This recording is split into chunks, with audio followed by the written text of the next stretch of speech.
কিছুদিন পূর্বে আমরা একটা ভিডিও দেখলাম, একটা ভিডিও ভাইরাল হয়েছিল। সেখানে আমরা দেখলাম একটা বিড়ালকে একটা খাঁচার মধ্যে বন্দি করে সেই বিড়ালটাকে নিচ দিয়ে আগুন জ্বালিয়ে দেওয়া হয়েছে। কথা বলেন ঠিক কিনা? কত কষ্ট!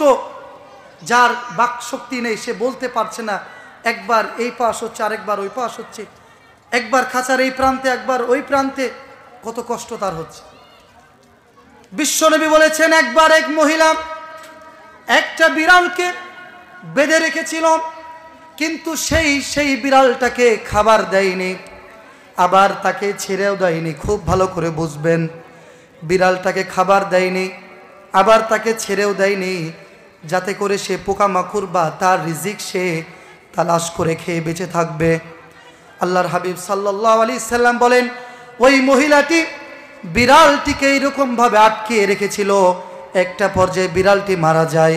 আল্লাহর হাবিব বলেন, শুধুমাত্র বিড়ালকে আটকে রাখার কারণে বিড়াল মারা গিয়েছে, সেই জন্য আল্লাহ রাব্বুল আলামিন সেই মহিলাকে জাহান্নামী হিসাবে সাব্যস্ত করেছেন, তাকে জাহান্নামের গ্যারেন্টি দিয়েছেন, তাকে জাহান্নামের শাস্তি দিয়েছে। জোরে বলেন নাউজুবিল্লাহ।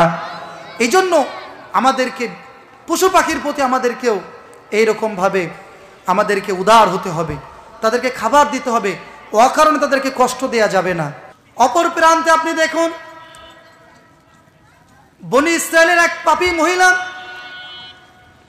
দেখতে পেল এক ক্ষুধার্ত কুকুর, পিপাসার্ত কুকুর, পিপাসায় তার জিহ্বাটা ঝুলে গিয়েছে, পিপাসায় সে কাতর হয়ে গিয়েছে।